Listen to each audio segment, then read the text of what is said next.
I may be a bit biased about the merits of starting your own podcast. However, that isn't always the right path for most entrepreneurs. And today I'm joined by Jim James. He's an international entrepreneur turned podcast and radio show host, and he's got 3 book deal with Riley Publishers.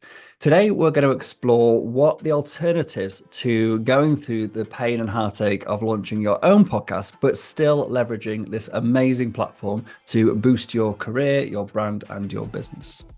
So the question is this: how do entrepreneurs like us who don't have an endless supply of cash, how do we leverage the best apps, virtual assistants, automation tools and systems to scale our businesses, increase our profits and have more time to do what we love to do each day? That is the question, and this podcast will give you the answer. My name's Dr. Steve Day and this is Systemize Your Success. Jim, it's an absolute pleasure to have you back on the show. Steve, thank you very much for invited me to come back again. I'm glad that I didn't offend you the first time around with what we talked about on PR. So thank you so much for bringing me on the Systemize Your Success show. Yeah, my pleasure. Really, really good to have you. Okay, so today, obviously, we've started off with a bit of an intro saying what not to do. So why not do this? Why should entrepreneurs, in your opinion, not start their own podcast? And I'm hoping I'm not going to regret asking that question and regret ever launching this one. But let's hear what you've got to say on the subject. Steve, I think the reason that most podcasters, most entrepreneurs should not be podcasters is just in the statistics. The average number of shows that get produced is 7.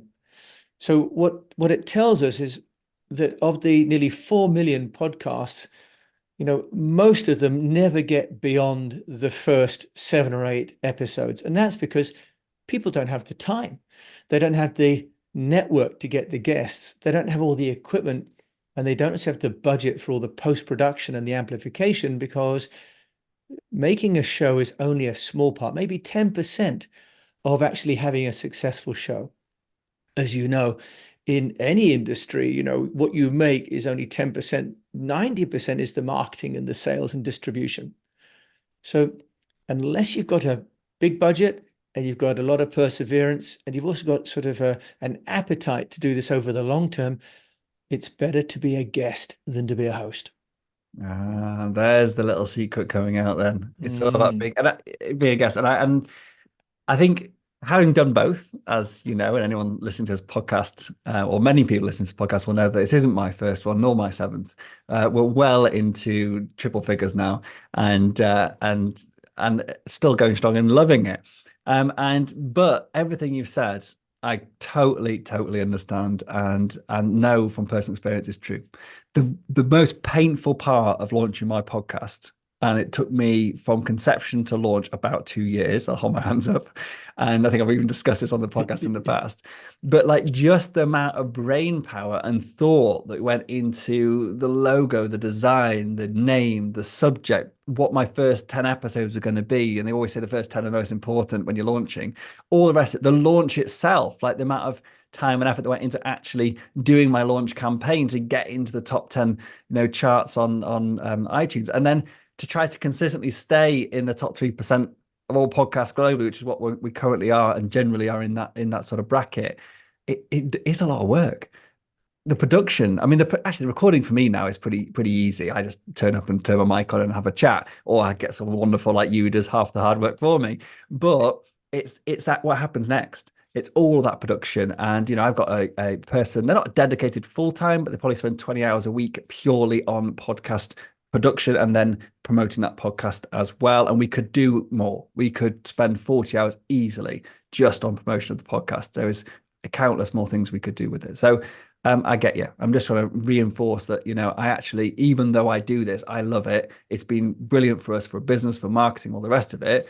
It's so much easier to be a guest. well, Stephen, you've done a brilliant job with your podcast, and it's a great listen. You give really practical advice, and you also have good guests, so it's great. But you are also in the business of systematizing something that needs to be done, and you have created an amazing process which leaves you very much hands off. You've got the scheduling done by somebody. You've got the show notes being produced and transcribed. You've got someone doing the editing and then putting that out for you. But that's what you also know how to do. You know how to brief people and do that.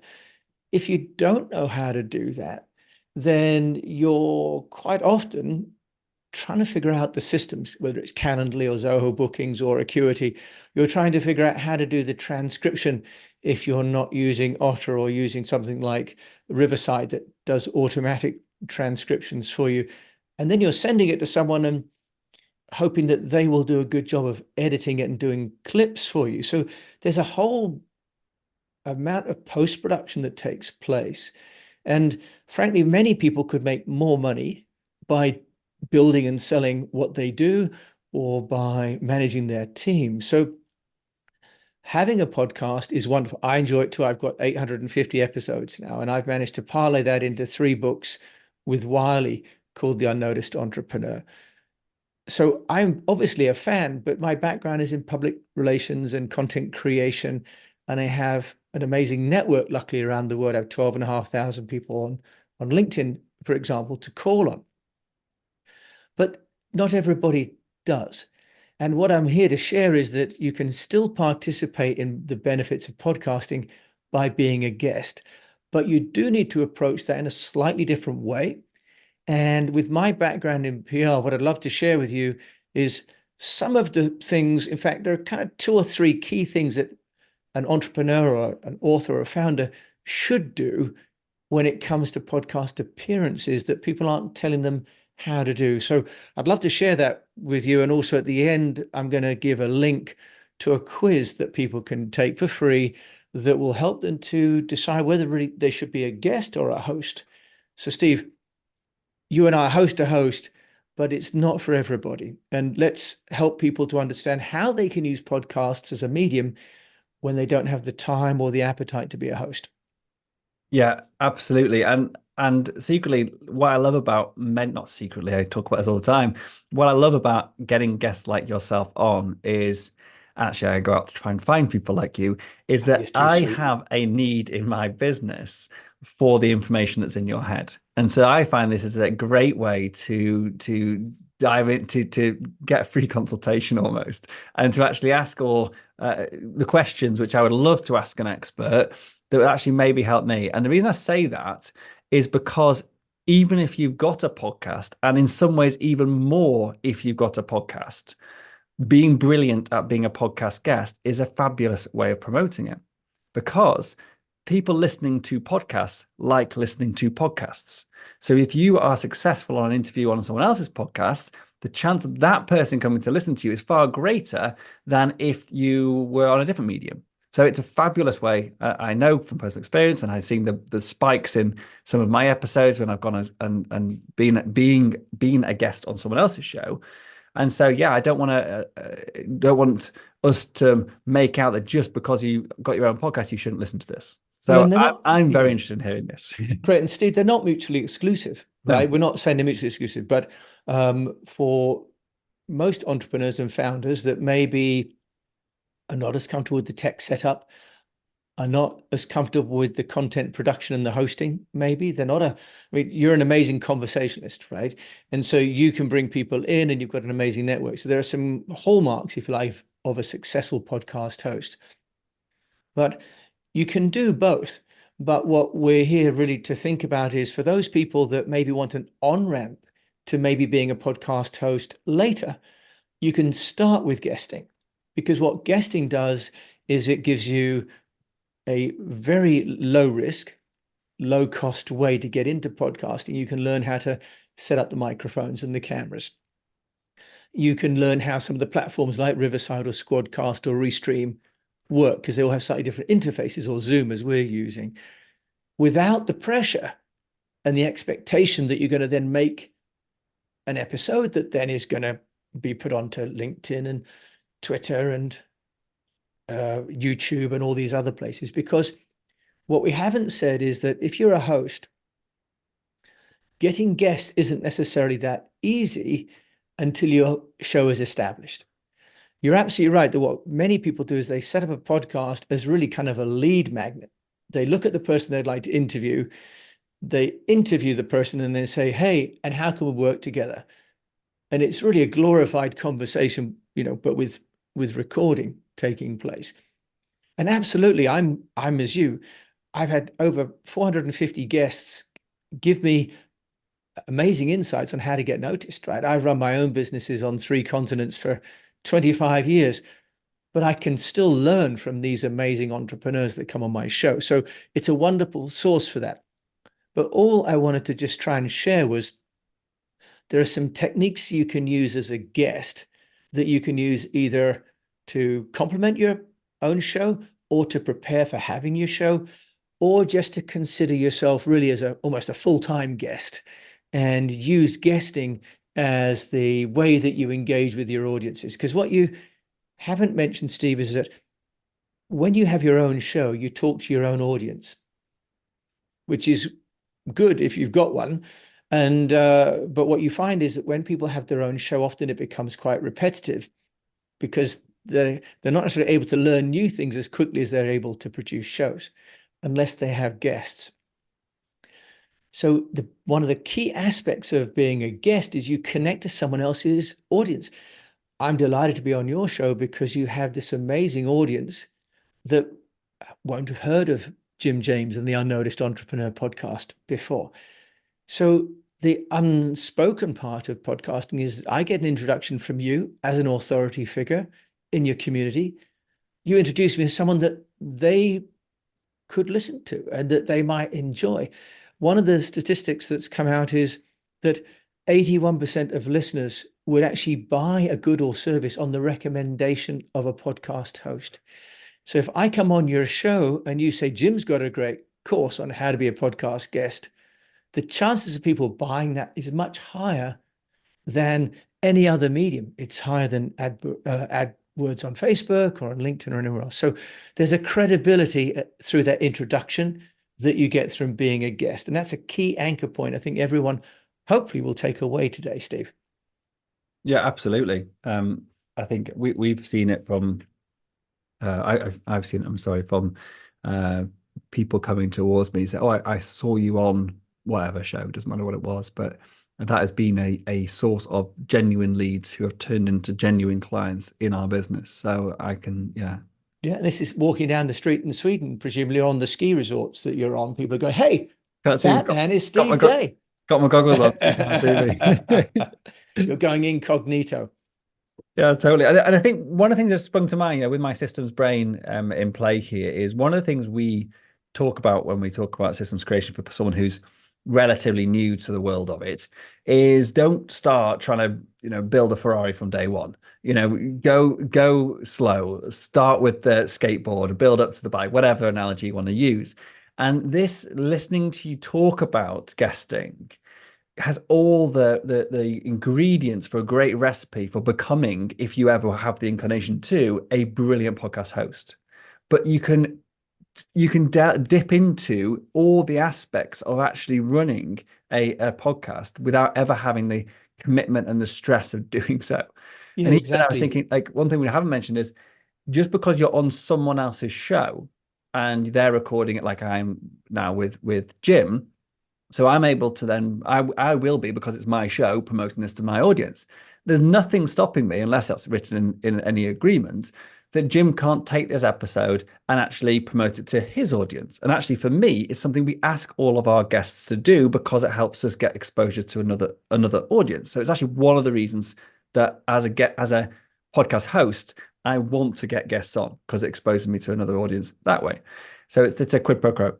And then you can also use that video audio of you interviewing the guest and actually chop that up with the bits that you are on, or both of you on, up to you. And obviously with the correct permissions, use that for your reels and for your blog posts, and you get the transcriptions and then make bullet points and do summaries and show notes and create content just like it was your own podcast.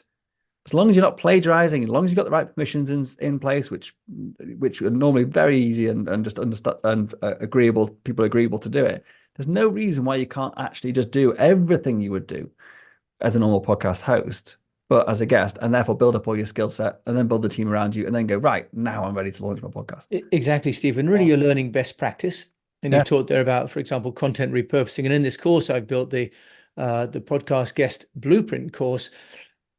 one of the chapters in there is about how to repurpose content and how Brilliant. to, yeah, because my experience as a host is that very few guests know how to use the technology to repurpose the content.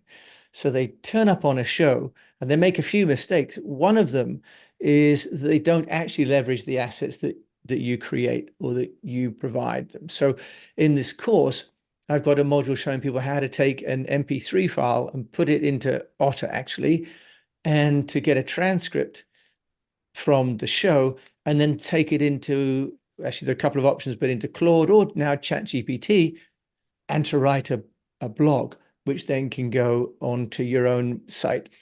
I have one guest that came on my show and they made 7 pieces of content from the interview that we did.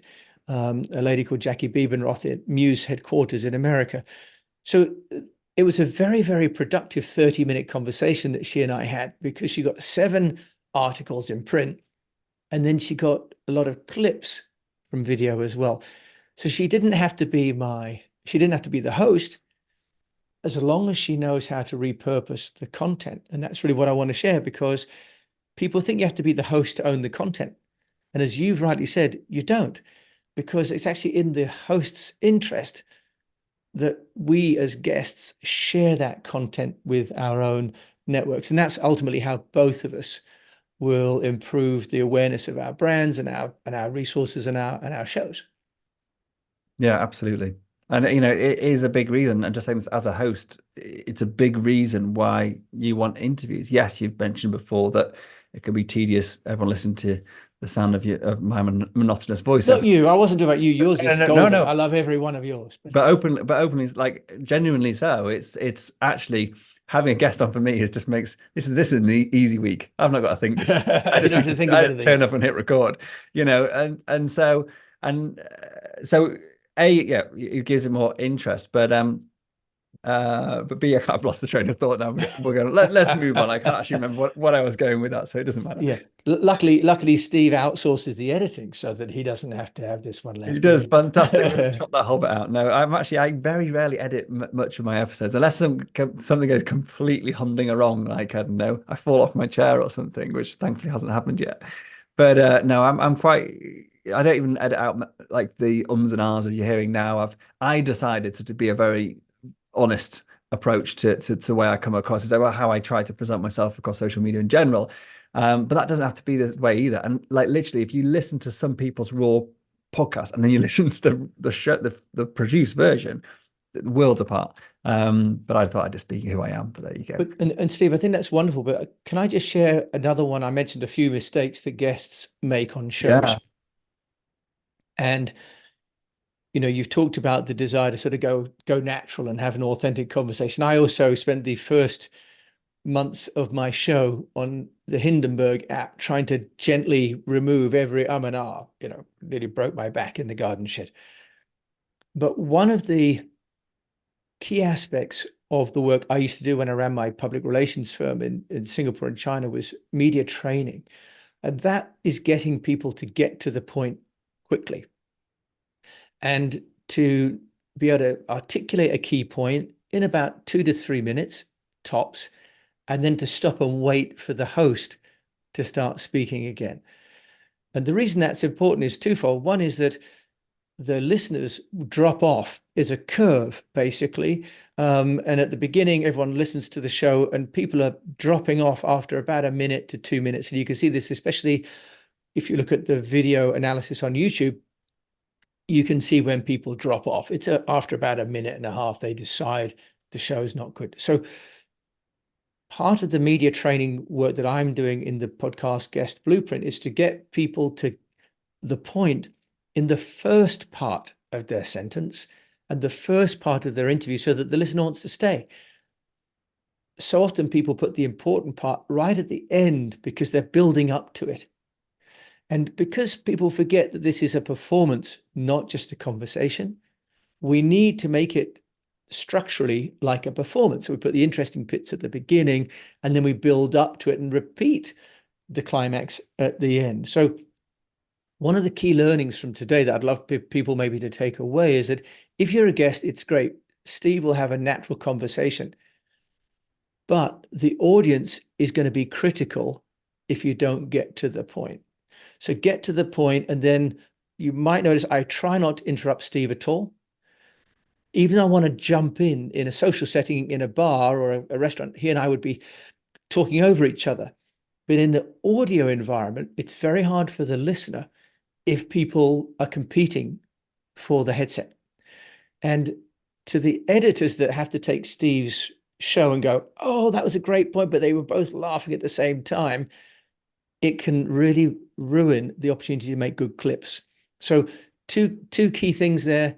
One is, and I'm probably breaking my own rule here, be as concise as you can. And the second is to leave the host the opportunity to get their question in full and then come back in with your answer.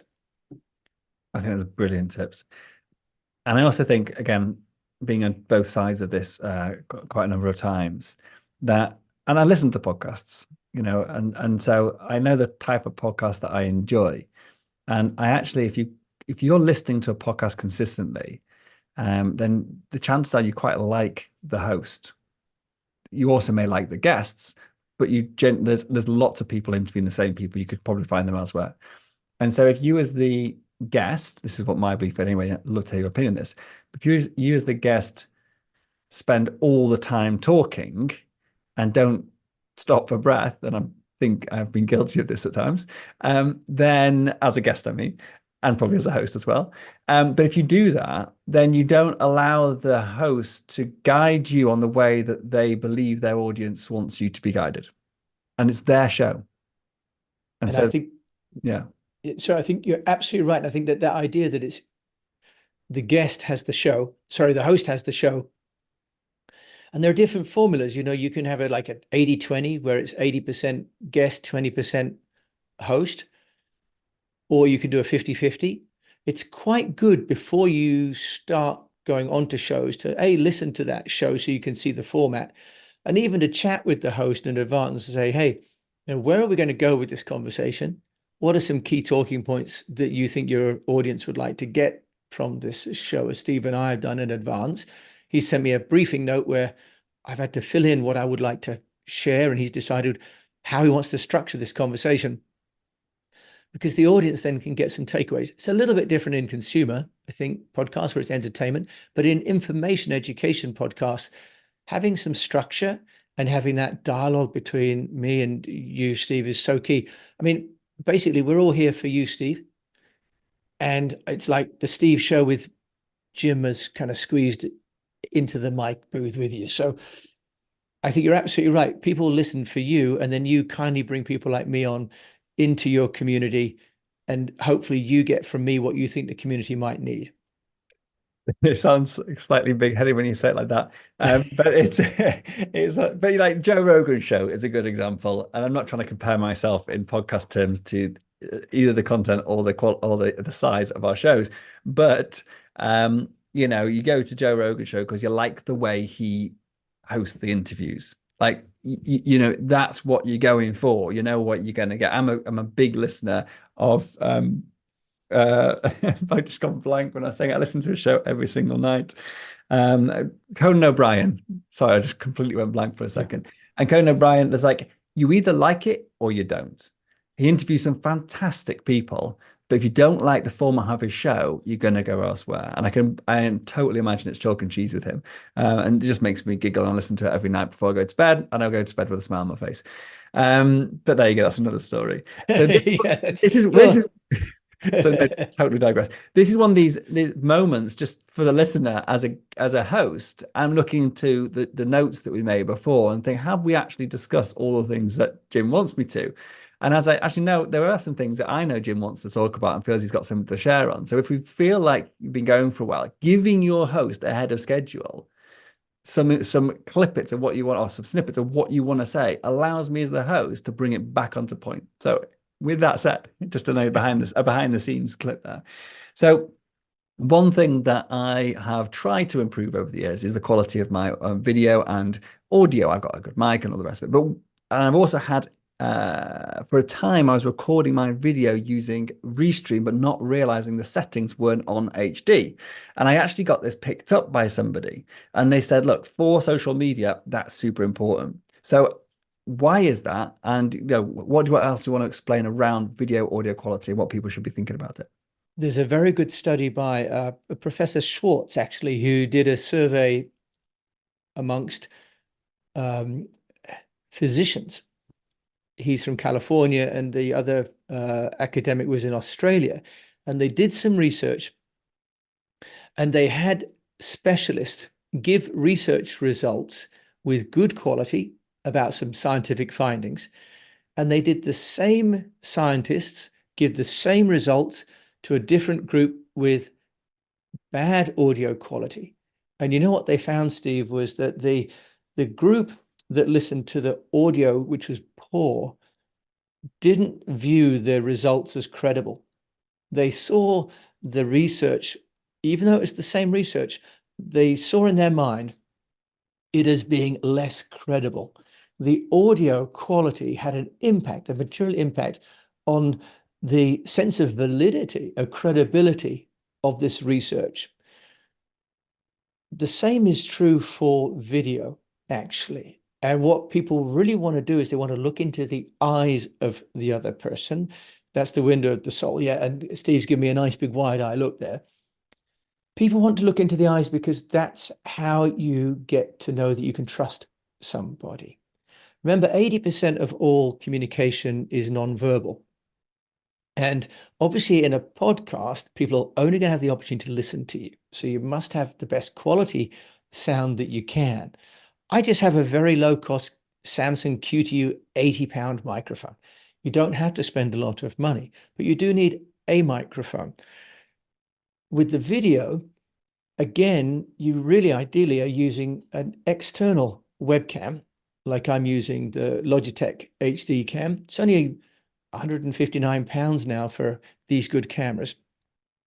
But you can also use your phone as a camera now, Steve. I'm sure you know this. Apple released this a couple of years ago. It's called a continuity camera.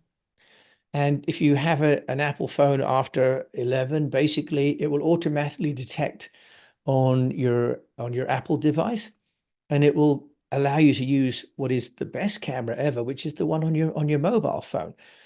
If you're an Android user, you can use an app called Epoch Cam, which actually comes from a company called Elgato that does great mics and lights as well.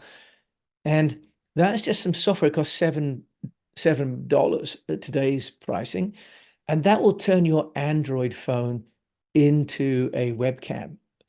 And if you're using an Apple phone with a Windows machine, struggle to say Windows because I haven't used one for a long time, with a Windows machine, you can create the continuity camera effect by using the Epoch Cam software on your iPhone and on your Windows desktop, because otherwise they don't work. So the camera inside of your computer has a couple of problems. One is it's only a tiny lens, and it doesn't have the range, and it doesn't have the ability to pick up as much light as a dedicated camera. But the other problem is that your laptop is often down low. So people end up looking down, and that's not a great way to have a relationship because you're literally looking down on the host. You and I are looking right into each other. I've got the Elgato teleprompter. I think I've got a teleprompter as well, maybe, because you're looking right at me as well, which is fantastic. No, I don't, in fact. I never use them. I just make it up as I go along. Okay, or he just looks into the camera. But these are important because the content that you and I create recording needs to go and it will degrade as it's reprocessed, right? So it'll go up to an MP3 file onto the players like Buzzsprout and into the Spotify or the Apple Music. And then the video will then get degraded as you go to either Restream or onto YouTube or wherever else. So you have to start with the best possible quality, but also where, as I mentioned, you are close to the mic, which is a good one, an external one, and where you're looking as close into the camera as you possibly can. These are all, if you like, items that I've picked up over the last 3 years of doing over 450 interviews and then my media training days. And these are all the different pieces of advice and tools and tips that I put into the podcast guest blueprint course, Steve, because to learn this stuff one by one, you have to go across the internet to Reddit, to YouTube, and so on. And there isn't really a place yet where it's all easy to find and easy to access. So I spent the last 4 or 5 months collating this and curating it and putting it into a sequence for people. And there's one more thing, Steve, which I'm going to let you get back to being host, but there is one other aspect that guests really need to think about, which is how to create listeners into leads. But I come back to you after that kind of long piece about the tech and why it's important. No, fabulous. That's my next question. Genuinely so. That's where I wanted to go before we run out of time. So I'm going to pass it back to you. How do we, as guests, maximize the opportunity? Because ultimately, if most people listen to the show is going to be business owners and they're trying to grow and scale their businesses, they're not just going on there for a nice chat and, a cup of tea most of the time. So how do we actually maximize the opportunity of when you've fixed, you secured a place on a show, great, but you can show up and make no impact, or you can show up and walk away with a new client list. How do we do it? Steve, I actually brought my own tea. So thank you for the time to have tea together. The key really, Steve, is to think as if this was any environment where you're meeting people for the first time, whether it's a business meeting or a conference or exhibition. You would give these people a reason to connect with you. You would give them a call to action. You give them some kind of an incentive to follow up with you. There are a couple of really simple ones.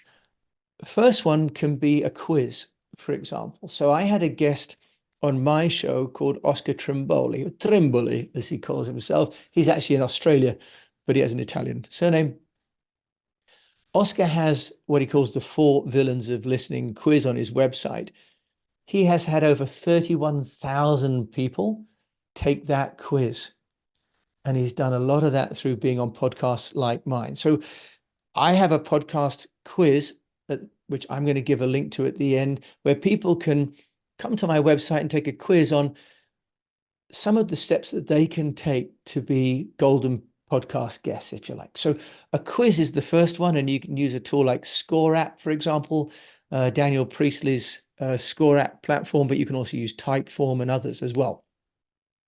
The second is, for example, a free download. So I've had guests on my show that are offering either a whole book, for example, a free download for a book, a free load for a chapter, a free consultation, a free workbook of some kind. There has to be a reason for someone to go to your website and give you their email address. So whether it's a quiz, whether it's a book or a download or access to some gated content or a free consultancy. So that needs to be pitched, by the way, at the beginning of the interview. Like I said at the beginning, we're going to give something away at the end. Ideally, somewhere in the middle, you're referencing it. And also towards the end, you're referencing it for people. So give people a reason. It's not enough as handsome and smart and funny as you are, Steve. If I have you on my show, it's great. But I need for you to give me a reason. I need you to give me a place to go where I can get something from you that connects me to you directly after the show. Fabulous. And I was actually wondering if you're going to acknowledge the fact that you'd done that very well throughout this. And I wasn't surprised that you had done, but I've actually been making notes about some things that you'd been doing that I thought particularly well.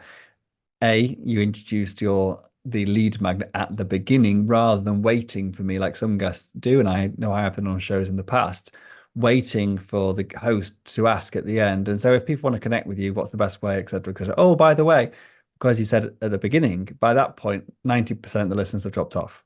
As soon as people hear the episode drawing to a close, most people will just switch it off because they've got the meat of it. And they think, oh, so they're just going to try and sell me something at the end, if anything. So we've got to get that in early. And it's got to be, like you say, something that somebody wants. And therefore, well, actually, I'll stick around to the end just to find out how I get that thing. So I think you've did that brilliantly. And I'm speaking to the trainer and the coach here. I'm just sort of acknowledging these things to really to make people aware, and that's not what I'm not trying to give you lessons on this. No, And then no, no. Look, thank you the for other that. the other thing I thought that you've done brilliantly based on your own teachings, um, is to drop the name of what you do or a product, or explain to people what other value they can get from you beyond maybe that lead magnet, but do it very naturally and without trying to sell anything. And I think that that was done. I noticed you done that really elegantly throughout, and just dropped it in there. This is, well, this course I've got, or this is how I help you, whatever it is. And I think that I believe listening to it really on this particular episode, I've been actually really listening out for this stuff to see how you did it. And for me, as a listener, I felt that that not only let me know a little bit more about what you actually are about, because it's quite hard to get that sometimes in an interview without sounding like you're just selling at somebody, but also it actually built a level of more trust and authority, because I'm realizing, oh, it's not just about the freebie. This person actually has more to say and more to offer. And yeah, so I'm sorry, that was the authority, but also then the trust as well, because because it's being said in this very casual environment, it doesn't make me think that I'm pressured into this, so I can then make my own judgment if I want to find out more. And so I thought that was brilliant. And I want to actually, as I said, I'm not saying this now for Jim's sake. I'm saying this now because as a listener listening out for this stuff, those are the key things that I picked up that I thought were brilliant. And I'm going to, from nothing else, to just doing this interview, let alone actually now I've got access to Jim's course, actually go and have a look at it properly. That actually I've taken away a lot just by watching a master at work. So it's been brilliant. Steve, there's one thing that I could perhaps say, well, two things. First of all, thank you very much for the comment, and I think that the technique that I've been using is called bridging. So what I'd like to just share with you, I know we're nearly out of time, is we're trying to have a conversation, but we have to remember that the audience is listening for some solutions, because in B2B, we're looking at listening to podcasts because we want an answer to something. So there's one school of thought that says, oh, you mustn't go to a podcast and sell something. My view is if it's, a Disney Channel, absolutely. But in a B2B podcast, the listeners are trying to get ahead in some way. You almost have a duty to share with the audience what they can get from learning and listening to you. Bridging technique, which I talk about in this podcast guest blueprint course. Bridging is where you take someone's question and you take the elements of that question, but then you blend that with your answer. So you take maybe some key words or a key theme that someone has in their question. You include those words or theme in your answer at the beginning, and then it's a graduated transition to your own story. So I have here, for example, in my notes, I have a key takeaway that I'd like everyone to have. I have a content and I have 3 stories, and each story has a point and each point has a story. And then I have a call to action. So I've written down in advance of my conversation with Steve, which hopefully doesn't feel stilted or unnatural, kind of where I would like to let Steve lead me, but also to make sure that you as the listener get the value that I'm here to provide you with. So that's a technique that is taught in media training. And really, I'm really trying to help people that are not getting this kind of training normally to get access to the kind of training that politicians and CEOs in big companies get, Steve. So thank you for the kind words. And I hope that I've been able to kind of display how being a guest on a show can be really valuable. Being a host is valuable, and you're a great host as well. But you can be a guest and have some rewards from doing that and give service to the listeners. Yeah, brilliant. I think that you've put into words very elegantly something that I think a lot of marketeers try to explain. And I know for years I thought, well, of course they're going to say that because they're marketeers and they're just selling me on their marketing training. And that point is that when it's almost if you've got something good to sell to somebody, it's got something of value to sell to somebody and they need it, they have a genuine need and you are genuinely can help them, then it's your duty to actually sell them on that thing, because then they will get the value, etc., etc. And that's one way of saying, I've heard that say many, many times before. But I think what you said really nicely there was when someone listens to a podcast, they're not doing it, except for like me listening to Conan O'Brien before I go to bed. I'm just listening to it because it's funny. So that's what I want from it. If he wasn't funny, I wouldn't listen to it. So if he doesn't serve me in the way I want to be served, I'm not ever going to listen to that podcast again.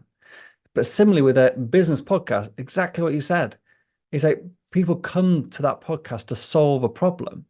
And if I can solve it in if I have a chat for 10, 15 minutes and talk about some solutions to a problem that I found, then great, you can walk away hopefully, and you're a little bit smarter about that thing. That's fantastic. But actually, in this example here, great. Hopefully, people have learned some really valuable snippets and tricks and just mindset shifts about being a guest on a podcast that I think are, I'm genuinely going to walk away a more confident person being on guest and with more idea of what I've actually got to do when I show up because of being on this podcast. So, it's been fabulous. But also, if I actually now think, you know what, I really, really want to nail this. If I didn't know that that's what you do as an actual service, if I didn't have an opportunity to go, you know what, I'm actually really, this is my focus for the year. I want to, grow my audience, and the way I'm going to do it is through podcast guests. If I didn't know that you were able to help me and you hadn't specifically told me, because don't assume someone will just assume, like, guess that from the fact you're sitting and talking about the subject. I could go elsewhere and do a Google search and say, oh, Jim's got some great ideas. Yeah, I really need to get some training on this. I'll go and do a Google search and find out where I can get some, rather than going the obvious route when you say it out loud, but unless you tell people, like, they won't know, is Jim has got lots of information on this and he can help me to do this more if I want some more information. So I think that is one of those key lessons that I've taken away from this. And it's sort of one I've I guess been answering in my own head for many years now, but it's you've got to tell people how you can help them in explicit terms. Don't let them try and figure it out, because if they're not interested, you're not going to offend them. They're just not going to come towards you. But if they are, then they now know you can help them. So I think you did that brilliantly. Thank you very much. Well, and you've articulated that wonderfully at the end there, Steve, as you always do. So, you're a wonderful guest and a wonderful host. So you're great both sides. And I'm glad that what I've shared has given maybe some theory around it as well, because you do it naturally anyway. You've got a wonderful charisma about you. So if some of the theory helps to give you more room to grow into being a better podcast guest, you can see now why at the beginning I was saying, let's help people to understand being a guest is a great on-ramp to becoming a host. And for many people, being a guest is sufficient for their business needs and lets them get on with running a business while still using podcasting as a medium to generate leads. Fantastic. On that note, we will draw this to a close. But before we do, I do have a couple of questions I have to ask you. You may have been preempted to these. I hope you have been. One thing you've already mentioned quite a few apps here, so I probably going to skip the app one, but you can just recap the apps you mentioned that were really useful for this. So Otter was one, and there's a couple of others that you've mentioned. Yeah. So Otter for transcriptions, and then for your camera, you can use Epoch Cam. Okay. And then for doing video clips, you can use Riverside. You can also use Restream.io.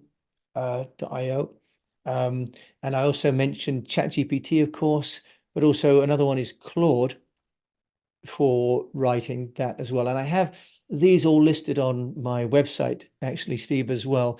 So if people want to go to jimajames.com, they can find the quiz and also link to the podcast. And the podcast has a whole section on useful apps.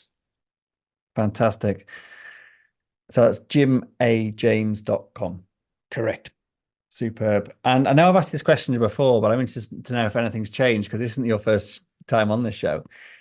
The title of this podcast is Systemize Your Success. But what does success mean to you, Jim? Success is that I can have brilliant conversations with people I like and respect, like you, Steve, that we've got the time and the opportunity to learn from smart guys like you. That's really success. that before we came here, I was able to take my daughters to school, which I've done every day of their lives, and then take my dog for a walk so I can stay healthy. And that we can then help and serve others through what we've learnt by having podcasts, for example, and the books. So success for me really is the ability to have some freedom and some good health, look after my family, and then also to share and be in service to others where I know I can help. Fantastic. Wonderful answer.